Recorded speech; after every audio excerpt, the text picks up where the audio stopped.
let my people vote. You know that we are the voices. Destiny Garcia, Executive Director of the Utah Clean Slate. Girl, I am so happy to be here in Utah with you, and I just want to say I'm so proud of you. We're here at the Jazz Arena, the Utah Jazz Arena, where an expungement clinic is going up upstairs, where hundreds of people are trying to get a second chance through expungement process. And this is the middle of the journey, but I'd love for you to just start, like, you put this together with the NBA Justice Coalition, but you have your own story. Yes. And your story has amazed me. It has impacted me from the moment we met last year. We had the implementation, we had the recovery rally, and we were sitting there having dinner, and you just poured yourself to me. And so, like, tell us why you're in this work. Like, why are you doing this work? Why is it so important to you? Well, you know, ever since I was little, I've always had this huge mouth, and my mom has always told me it's going to get you arrested. And it did. It did for a lot of years. But now I've learned to use my mouth and be an advocate in this community. Like, I'm somebody who has a criminal record. I've gone through homelessness. I've gone through addiction, through domestic violence, and came out on the other side of that. And then once I did that, I realized that my criminal record was such a barrier. I couldn't get housing. I couldn't get a job. I couldn't get anything that I needed to do to just simply take care of myself. And that's the problem. People are defined by the mistakes they made and not who they really are or the skills that they have. Most people with a criminal record have so many skills that can be so beneficial in our workforce and our community, but they're not given that chance because they click yes on that box. And you just said, like, you dealt with addiction, and I've heard that, like, Utah has a very high, like, addiction statistics in the state, and that ultimately brings people in touch with the criminal justice system, right, because of addiction. And I know my husband, Destiny Meade, have a similar story as yours, homeless, addiction, overcame all that to do great things like you're doing. And can you talk a little bit about that, like, you know, what that looks like in Utah? Well, I think there definitely is addiction problems everywhere. Everywhere. I feel like I can only speak to Utah because I'm from Utah. But years before when I was in my addiction, there wasn't a lot of resources. I couldn't find anywhere to get help. And because I was a misdemeanor record person, I wasn't able to get into a drug court program because I didn't have a felony. So there were times I was like homeless, thinking I should go commit a felony because then I can get into treatment. So say that again. So if you get a felony, we give you treatment. If you don't have a felony, you're just out of luck. Yeah. So I would get booked in and out of jail on numerous misdemeanor charges. I would have track marks up and down my body, sicker than sick, but I would never got offered a program because I wasn't a convicted felon or I didn't have felony charges. So I'd be booked and released. So there was a time in my life where I thought I better go commit some felonies so that I can get into a program. I knew I needed help. I knew I wanted help. I knew I didn't want to be sitting in the park, sick, shooting up, breaking the law. I didn't want to be that person. I knew I didn't want to be that person.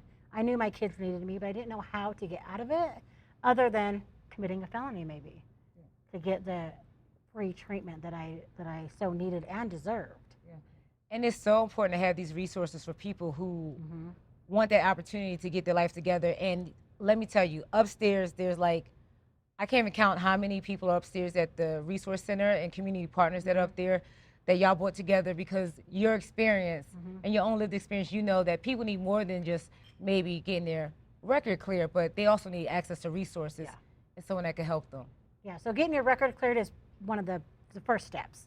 But what happens after that? Most of these people don't know about the resources out there that they can benefit from after their record's been cleared because they've been living with that record for so long that they've never even attempted to access these resources before or what it may look like after that's completed for them. You shared upstairs that you got on a good foot, you got your life back together, you're now working, you actually got you a good job, and then you're like, I still need to get this record expunged, but yet you couldn't because it was so costly. Yeah. So the cost of expungement is very expensive, and that's not just, it's just the government fees that are expensive. So somebody can do their time, pay their restitution, pay their fines, pay their fees, do everything the court has asked them to do, but they still have to come out thousands of dollars after that's completed to get their record expunged, which to me is ridiculous. If you've done everything that the court has asked you to do, it should just be automatic. And you had to pay, so I know in Louisiana, people have to pay $550 per offense to get cleared. You, in your case, it was up several $1,000s. It was several $1,000s, and I didn't have that money. So I was rebuilding my life from homelessness, from addiction, and just getting the things that I needed to survive. Food in my house, an apartment, a house over my head, a car to drive to get back and forth to work. I didn't have savings because I was rebuilding my life. So to have somebody in 90-day period come up with $3,000 is almost impossible. You break that down 90 days, so tell us about so the 90 days. when you get approved for expungement, they give you your certificates and you have 90 days to file with the court. 90 days. And so I made a little bit too much money to qualify for a fee waiver, but not enough money to pay each and every single court individually $300 per case to get expunged. So I wasn't going to do it because I didn't ever want to be homeless again. I will never be homeless again. Right. And congratulations, you're a new homeowner. Yes, yes. So when you just said for every case, Destiny, since the last time I saw you, I had, my record, I still have an arrest on my record and a conviction. And now I'm actually going to start going down the journey to get my record cleared and going through the expungement process. So keep me in prayer on that. But, I can't imagine you trying to figure out where you had cases at everywhere. Like I have 3. And I'm like, I hope that's all I have. And I got to figure out what year, what county was that. And so what was that process like, trying to get all that information? Like taking time off work? I can imagine you had to take up time off work. Well, for one, it's really re-traumatizing. So I've rebuilt my life, went through it, recovery, and I worked a lot on myself. But then to have to go back and figure out, I had 13 cases all over the state, which case it was, what I was doing, why I was doing it, is really, it's re-traumatizing to somebody who has already rebuilt their life. So it's unfortunate that there wasn't a centralized system that could just pull that all up and say, oh, this is what you have, let's take care of it. For free. Right. The cost is so much. Yeah. And it's a huge barrier on anybody, let alone somebody who's making $9 or $10 an hour. We passed Clean Slate in several states across the country, and right now today, Clean Slate is enacted in 10 states. All of them not in implementation phase like Utah. You went through the process, you got your record cleared. Tell folks, let folks understand what life can look like once someone has that cloak of shame, has that piece of paper that's holding them back. What does life look like? Because people are like, okay, you're passing Clean Slate, then what? What does that mean? Yeah. And people are like, you still have barriers, and it's all not perfect, but people do have some type of transformation. You spoke about the power of transformation through having a clean slate. Before I got my record expunged, I was a single mom. I still am a single mom, but I was on government benefits. I was on housing, I was on food stamps, I was on Section 8, I was on Medicaid. The government totally just supported me. And I remember when I was working in the mayor's office and I was in sober living, and they're like, okay, well, your housing came up. You're pregnant, we put you to the top of the list. And I'm like, oh man, do I quit the job to take the housing? Because I know that I'll be set if I take the housing. I was set before. Or do I let the housing go and take the job? And in this instance, I did the opposite of what I normally do. I took the job and refused the housing.